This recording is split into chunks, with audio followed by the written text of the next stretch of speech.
Hola chiquillos, ¿cómo están? De nuevo. Hola, profe. Hola, hola. Hola, profe. Hola, Hola, profesor. hola, hola. Chiquillos, antes de empezar con la actividad que les comenté que íbamos a hacer a continuación, eh, hacer algunos comentarios. Sobre todo, ahora estaba pensando en el próximo 12 de octubre, donde se conmemora el descubrimiento de América. Eh, y, y como pueden ver, a ver, eh, cuando uno habla del descubrimiento de algo, es que una persona o un grupo de personas o una cultura encuentra a otra cultura. ¿Ah? En este caso, cuando nosotros hablamos del descubrimiento de América, es bien complejo hablar de descubrimiento de América, porque América estaba acá, o sea, no se había movido. Y como pueden ver, el desarrollo cultural de las civilizaciones americanas era enorme, era enorme. Yo creo que en complejidad probablemente las civilizaciones americanas eran más complejas incluso, más desarrolladas incluso que los propios imperios que los conquistaron, como el caso de España. ¿Ah? Eh, por lo tanto, hablar de descubrimiento es bien complejo. Por eso es que hoy día ya este término de descubrimiento de América no se utiliza para conmemorar la fecha, al menos ya no se utiliza para conmemorar el 12 de octubre, no se utiliza el término descubrimiento de América. De hecho, hoy día ese feriado del 12 de octubre se llama Encuentro de Dos Mundos. Igual el término encuentro de dos mundos tiene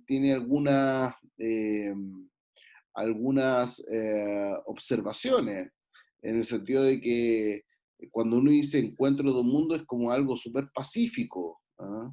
Es como, oh, nos encontramos, hoy qué buena onda.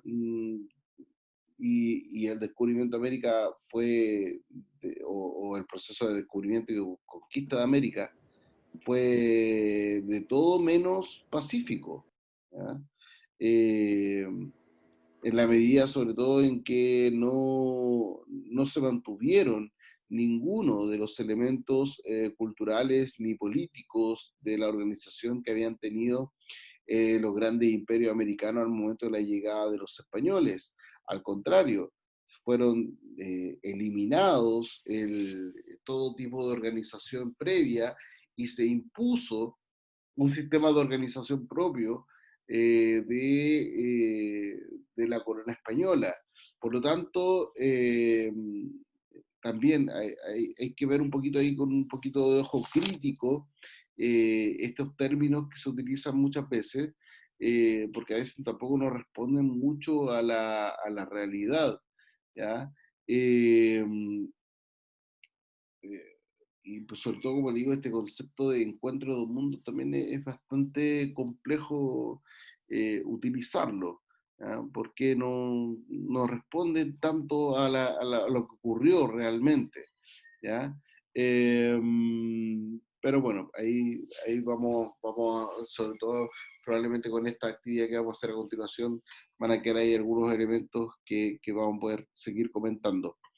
Chiquillos, vamos a revisar,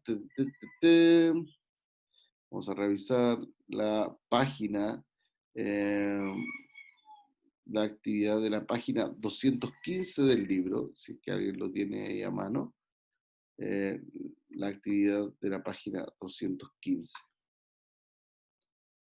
¿Ya? Ya.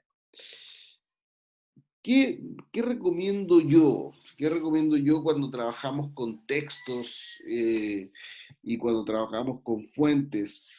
¿Qué recomiendo yo? Generalmente recomiendo que leamos primero las preguntas. ¿Ya?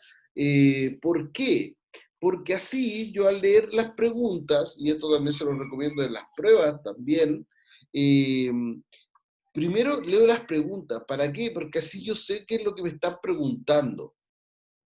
¿Ya? Sé lo que me están preguntando, por lo tanto, voy a saber qué es lo que tengo que buscar en los textos,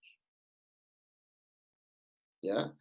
Por eso yo siempre recomiendo que se lean las preguntas que me va a preguntar el profe o que me va a estar preguntando el texto, y luego ir a buscar esa respuesta en el texto. ¿Por qué? Porque generalmente, ¿qué es lo que hacen los alumnos? Leen los textos primero, después leen la pregunta, y después, como no lo tienen muy claro porque no estaban buscando eso específicamente al momento de leer el texto, vuelven a leer el texto. Y eso hace que no les vaya bien en la prueba porque van a leer el texto y después van a volver a leer la pregunta. Finalmente leen el texto 2 veces, leen la pregunta 2 veces y aún así no la responden bien. ¿Ya? Por lo tanto, leamos primero la pregunta A. ¿Alguien que pueda leer, por favor, la pregunta A?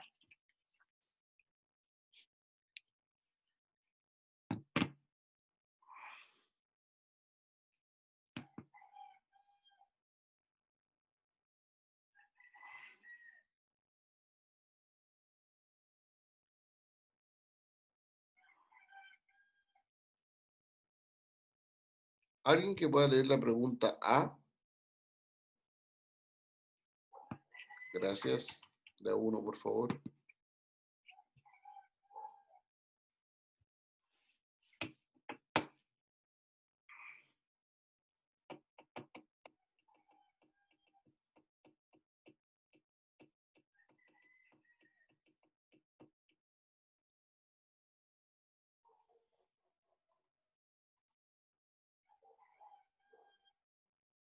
Página 215 del libro.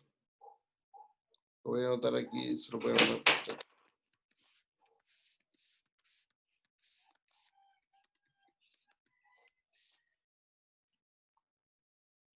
Sí, ¿quién puede leer la pregunta A, por favor?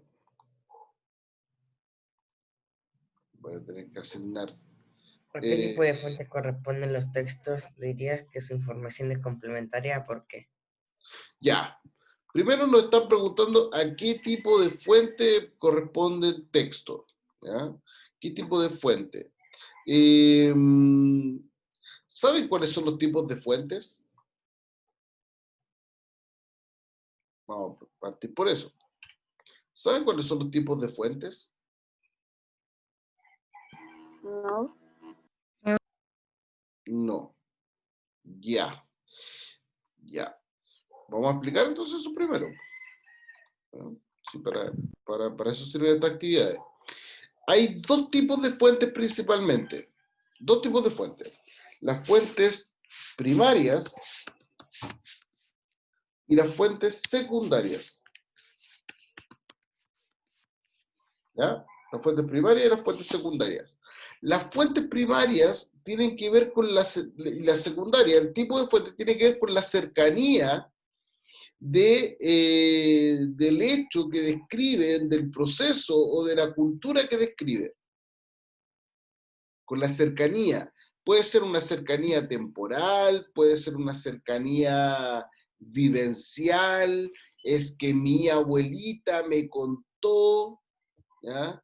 Es que en mi familia, es que yo vi, es que, o cuando hacen una descripción, por ejemplo, cuando llegan los españoles a América y hacen una descripción de lo que pasó al momento de la conquista, eso es una fuente primaria.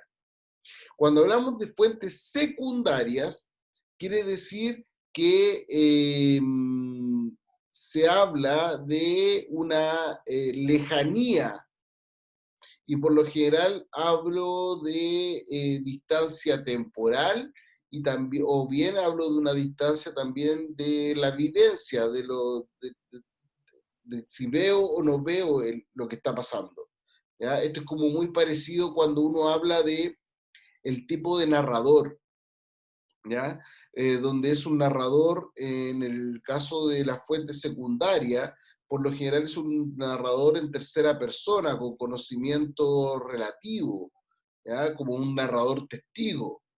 Eh, En cambio, una fuente primaria es un narrador en primera persona, no habla desde el yo generalmente, sobre todo para textos históricos, no habla desde el yo, pero sí habla con mucha cercanía del hecho. ¿Ya? Eso es básicamente la diferencia entre las fuentes primarias y secundarias. En este caso, eh, ¿qué tipo de fuentes corresponden los textos? Los vamos a averiguar a continuación. Cristian, ¿puede leer el texto A, por favor? Ya.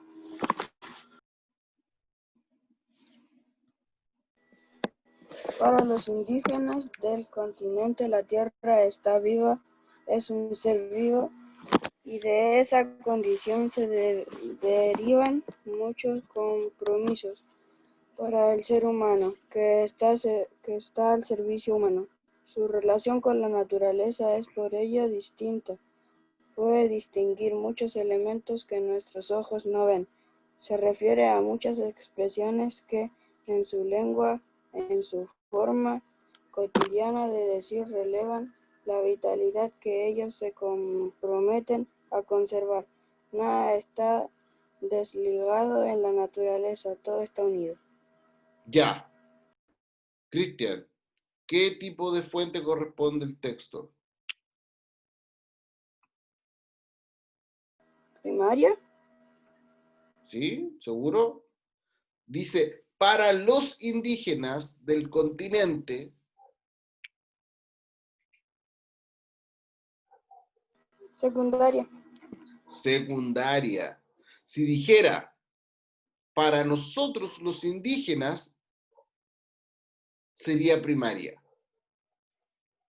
¿Se entiende? Sí. ¿Sí? Ya. Veamos. Benja, Tique, ¿estás por ahí? Sí, profe. Benja, ¿puedes leer la fuente B, por favor?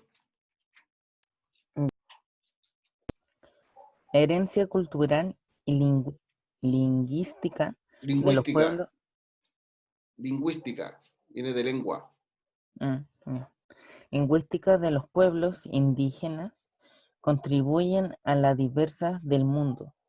Sus conocimientos y prácticas han mejorado el respeto por el medio ambiente y los recursos naturales de las comunidades, seguridad alimentaria, salud y educación del mundo. El conocimiento de medicina tradicionales de los pueblos indígenas, por ejemplo, ha contribuido enormemente a la protección de la salud tanto en los pueblos indígenas como los no indígenas. Ya. Eso es una carta, una declaración de la UNICEF del año 2013. Ya. Pregunta Benja, ¿esto es una fuente primaria o secundaria?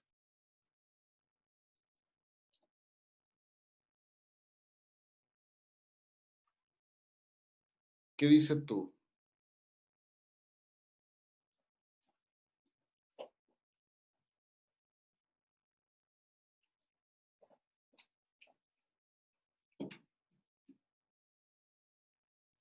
¿Primaria? Primaria dice, para nosotros los indígenas o nosotros los indígenas contribuimos a la diversidad del mundo.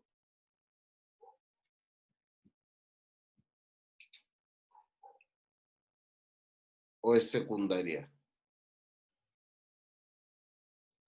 Secundaria, sí. Secundaria.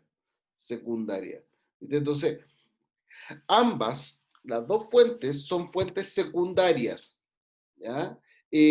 ¿Dirías que su información es complementaria? ¿De qué hablan los textos? ¿De qué habla la fuente A, Constanza, Moya? ¿De qué se tratan los textos?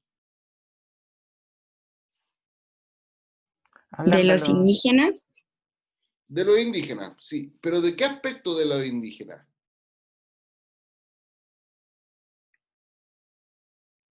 ¿De qué aspecto de los indígenas, Constanza? Hablan de su organización política, hablan de la cultura, ¿de qué hablan los textos? ¿De la cultura? Ya, de la herencia cultural de los pueblos indígenas, ¿cierto? Pero sobre todo hay un punto que tratan los dos textos que es común, y es la relación de los pueblos indígenas, de las culturas indígenas con la naturaleza, con su medio ambiente, ¿ya? Y en ese sentido se complementan ambos textos, ¿ya? Donde dice, por ejemplo, en el Fuente A dice, su relación con la naturaleza es por ello distinta, pueden distinguir muchos elementos que nuestros ojos no ven, ¿ya? Eh, Nada está desligado de la naturaleza, todo está unido. En cambio, en el segundo habla de la herencia cultural en torno, por ejemplo, a los conocimientos que tienen del medio ambiente y los recursos naturales, como la salud, la educación, la medicina tradicional de los pueblos indígenas, entre otros. Por lo tanto, se complementan ambos textos porque ambos hablan de esta herencia cultural de los indígenas eh, y su relación con el medio ambiente, ¿ya? Hoy día, ¿Los indígenas alaban a la naturaleza? más que alabar la naturaleza, los indígenas tenían una relación, a ver, creo que hoy día nosotros tenemos una relación súper distante con la naturaleza. Si yo le preguntara a un niño pequeño de dónde vienen los alimentos, probablemente este niño pequeño me va a decir del supermercado, ¿ya? En cambio, un niño indígena sabía que el alimento provenía de la tierra, provenía del agua que regaba los cultivos. Sabía que finalmente era la naturaleza la que le entregaba el alimento, que le entregaba con qué construir sus casas, que le entregaba dónde vivir, que le entregaba calefacción cuando hacía frío, que le entregaba eh, frescor cuando hacía calor. Hoy día nosotros el que me da frescor es el aire acondicionado, o el que me da calor es la estufita. Entonces, no construyo yo mi casa, sino que la compro construida. Entonces nuestra relación con el medio ambiente es distante en comparación a cómo era la relación que era mucho más cercana eh, para los pueblos indígenas. ¿Se entiende? Sí, ¿Sí? Porque finalmente es los indígenas tenían muy claro que era la naturaleza la que les entregaba los recursos. sí, Lo, antiguamente era todo mapuche. Es que más que todo mapuche, esto no tiene que ver exclusivamente con una cultura, esto es a todas las culturas ocurre lo mismo. La relación con el medio ambiente era una cuestión fundamental para la vida de estas culturas, porque también, si no se relacionaban con el medio ambiente, morían. Lo vimos por ahí cuando vimos los cultivos en terraza de los mapuches, de los incas, por ejemplo. Si los incas no hubieran cultivado en terrazas, se morían de hambre.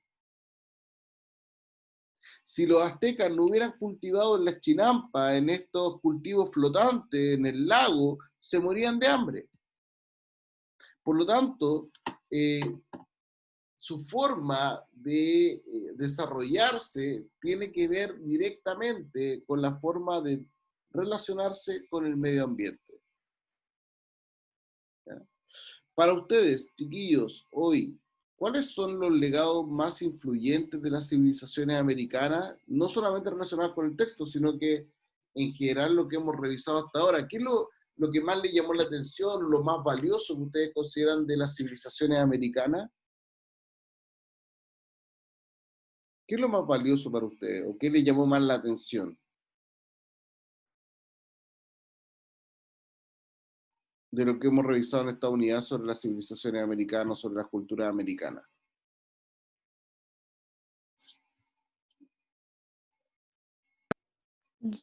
que cultivaban en sus terrazas, como que aprovechaban al máximo sus casas. Ya, ya, súper, súper, súper, Jorge. Primero, imagínate, hoy día nosotros, imagínate, vivimos, ¿cuánto? Casi más de 600 años después que ellos, eh, o no menos, no sé, en el siglo XVI, bueno, cuatro siglos después que ellos. Eh, y hoy día nosotros nos quejamos del calentamiento global, nos quejamos de la sequía, y resulta que el valor, y yo creo que mucho tiene que ver con eso, con el tema de darle valor al entorno. ¿Ya? Yo creo que tiene mucho que ver con eso, de que el agua era una cuestión, imagínate, yo creo que para ellos el agua era una cuestión sagrada, o sea, eh, la tenían que usar al máximo, y para eso hicieron los cultivos de terraza. ¿Ya? No por un tema, obviamente por un tema de aprovechar las condiciones del espacio, del medio donde vivían, pero también por un tema de cuidar el agua. Y hoy día nosotros claramente no cuidamos el agua, ¿ah? No cuidamos el agua. No lavamos los dientes con el agua corriendo, duchas largas, regamos mucho y en horas que no corresponden a veces. Entonces, es distinto el valor que le dan a los recursos. A ver, para Ignacio, la ciudad azteca, ¿ya? Claro, interesante ahí el tema de las construcciones. Imagínense la ciudad azteca, Tenochtitlán, las pirámides mayas, Machu Picchu, esta enorme, una verdadera ciudad, una ciudadela, en plena cordillera, en las alturas de la cordillera. Eh, bueno, algunos plantean de que Machu Picchu era una ciudad que tenía grandes construcciones con oro en las paredes, por ejemplo. Una cuestión, debe haber sido una cuestión preciosa, cómo debe haber brillado eso con la luz del sol. Entonces debe haber sido una ciudad absolutamente luminosa, eh, y que obviamente estaba consagrado al dios sol, obviamente. ¿Ya? ¿Qué más? ¿Qué más? Cuéntenme. ¿Qué más les llamó la atención de esta unidad, de los elementos que revisamos en esta unidad?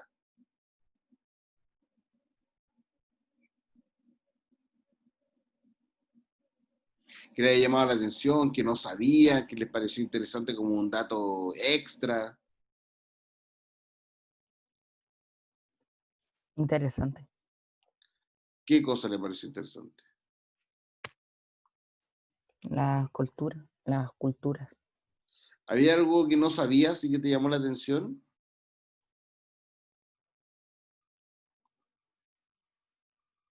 Que casi todo la había escuchado, pero de esta manera no. Ah, ya. ¿Qué más? Cuéntenme. O no, no vamos a ver, profe, que no, como a lo mismo de siempre, no le llamó la atención nada. ¿Puede ser también?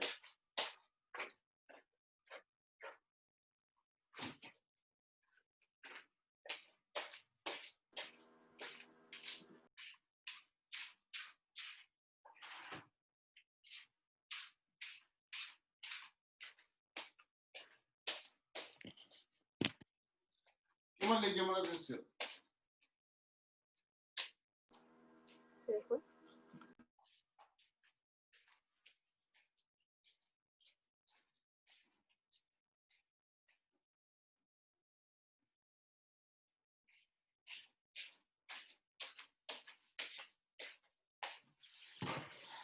¿Qué más le llamó la atención?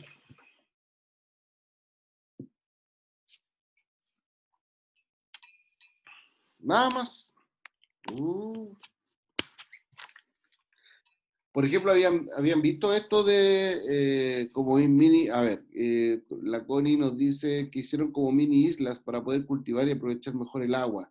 Mira, yo la verdad, eh, a ver, veamos, les voy a mostrar, Les voy a mostrar una imagen que aparece aquí en el texto.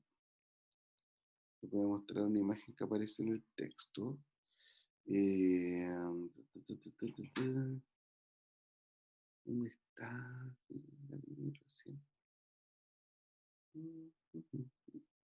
Ahí está.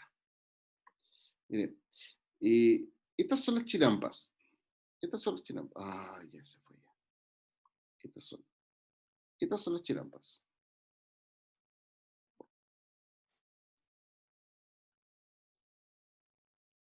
Ya. La forma de vivir desde el punto de vista de que usted lo dice. Ya. Miren, esto que está acá. Ay, ya. Ya. Voy a buscar con negro. Esto que está acá eran las chinampas. La verdad es que cuando yo vi esto en el colegio, pues me llamó primero la atención. Después cuando yo lo vi en la universidad, obviamente también me llamó la atención. Pero como que yo no lo creí mucho, la verdad, no, es como, en serio, no puede ser, no puede ser, no, como que hayan hecho islas, no, como que no, nunca me cuadró mucho, nunca lo tuve muy, no, nunca como lo entendí muy bien, ¿ya? ¿En Minecraft existe eso?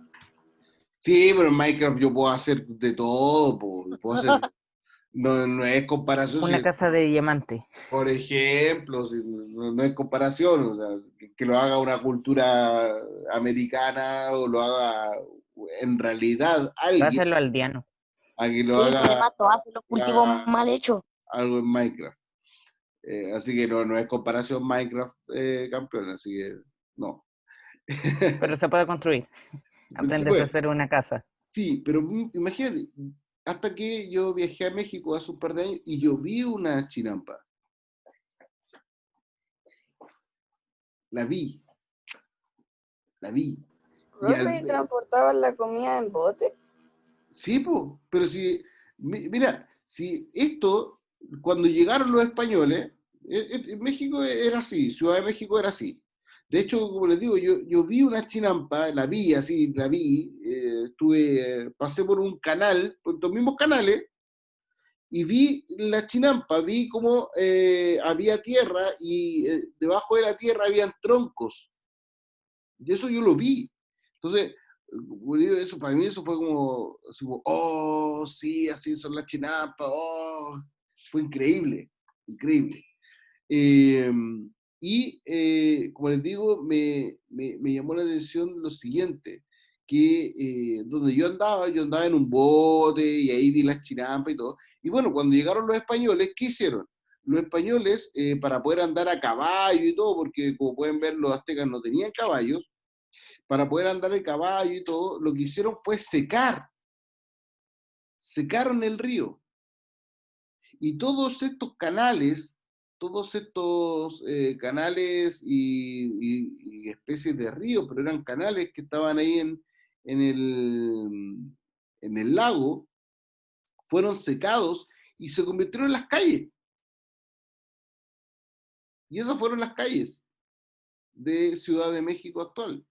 Por eso, cuando hay terremotos en México, es tan complejo, porque primero hay zonas que son chinampas o que habían sido chinampas. Segundo, porque es todo lo que era el lecho del lago, por lo tanto es muy blando el suelo. Entonces, cuando hay terremotos se mueve mucho y obviamente se caen las construcciones porque el suelo es muy blando, porque era el río que se secó, que lo secaron los españoles. Y dejaron, pero esta cuestión era una cuestión de haber sido como una especie de Venecia, así, eh, de haber sido, no sé, maravilloso, la verdad, Tenochtitlán de haber sido una ciudad genial, genial, desde todos los puntos de vista, arquitectónico, cómo estaba organizado, eh, cómo estaba estructurado, los edificios, todo, todo. ¿Ah? Eh, Veamos, por ahí Ignacio dice, los rituales aztecas, le llama la atención que le sacaban el corazón, que los sacrificaban a las personas, ¿qué le llamaba? ¿Le cortaban la cabeza? ¿Qué le llamaba la atención? Ahí no sé, me da un poco de miedo incluso lo que plantea Ignacio, me da un poquito de miedo. Sí, eso, que mataban gente, eso te llama la atención, ¿no?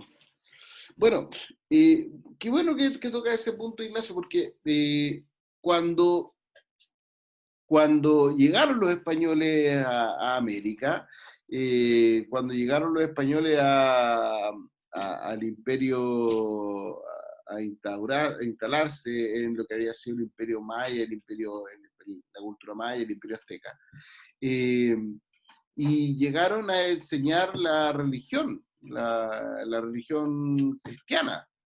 Y uno de los elementos que a los indígenas más les gustó fue el hecho de que la religión cristiana no hacía sacrificio. Entonces era como, oye, ¿usted no hace sacrificio? No, fue Jesús el que se sacrificó por nosotros. ¡Ah! ¿Y no muere nadie? No.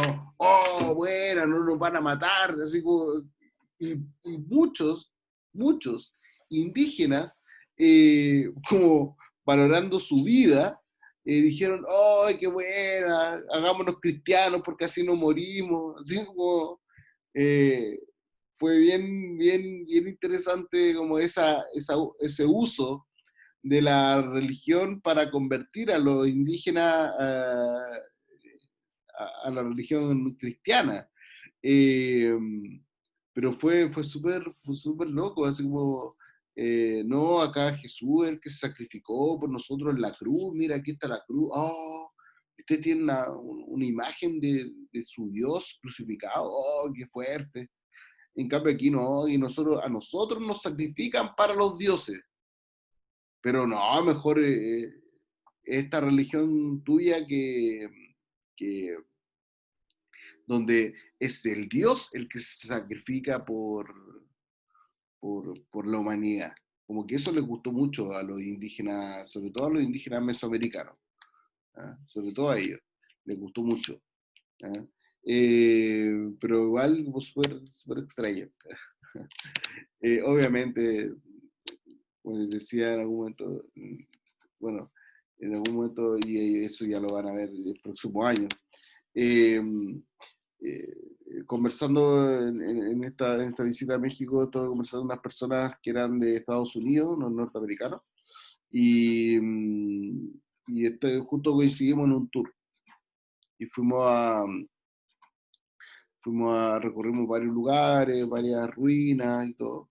Y como que a ellos no les quedaba muy claro si era como tan rica la cultura azteca como había sido conquistada por los españoles. Entonces, ahí yo les decía, porque al final la evangelización o esta muestra de la religión, como el convencer con una nueva religión a los indígenas aztecas, eh, se hizo con dos cosas, con la espada en una mano y con la cruz en la otra. Entonces era como, o tómalo o déjalo. ¿Ah? O tomas la religión que yo te estoy presentando por las buenas o lo haces por las malas. Eh, entonces, eh, claramente aquellos que aceptaron el cristianismo por estas razones de que no eran sacrificados ellos, lo hicieron por las buenas. También una especie de conveniencia. Chaleco largo. ¿Ah? Eh, Chiquillos, me queda poquito. ¿Algo más que le haya llamado la atención de la unidad de las civilizaciones americanas?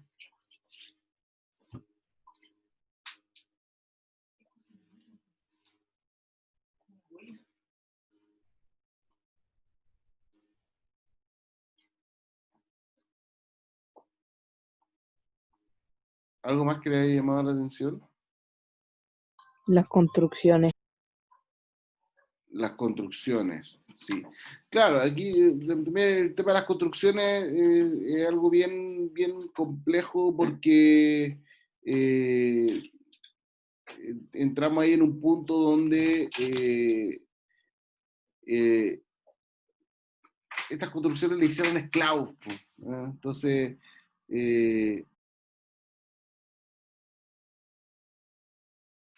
estas construcciones le hicieron esclavos, pues entonces como que, pero con esclavos es fácil, es como lo que les decía recién del Minecraft, po.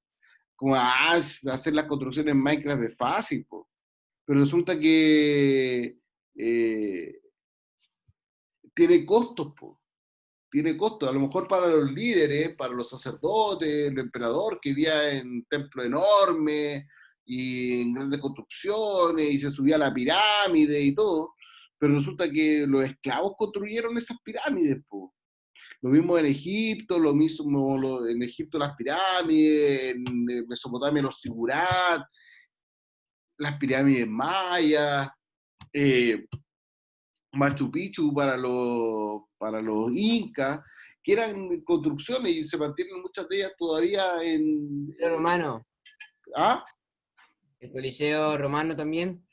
También el Coliseo Romano, entonces son grandes construcciones, enormes construcciones, pero le hicieron esclavos. Pero, profe, hay una cosa Diga, que para mí es como raro, diga. de que cómo pudieron hacer la pirámide tan perfecta, de que quedara de punta. Matemáticas, pues. Tantas. Es que lo que pasa es que, claro, uno dice, obviamente, una de las teorías más fáciles es pensar a lo mejor en intervenciones extraterrestres, no sé, pero la verdad es que cuando uno compara sus construcciones con su conocimiento matemático, calza de que podían haberlo hecho de manera tan genial porque conocían las matemáticas para poder hacerlo. Así que no es tan extraño. A mí lo que me llama la atención, como les digo, el tema del uso de la cantidad de fuerza humana para construir eso, que era mucha. ¿Ya? Y eso es como de las cosas que a mí me gustan mucho, pero que haya tenido tantos costos de vida, imagínate cuánta gente murió construyendo eso, la muralla china, por ejemplo. Bueno. Chiquillos, me quedan 8 segundos. Les mando un abrazo, cuídense, que tengan buen fin de semana, hagan la evaluación de la unidad 5.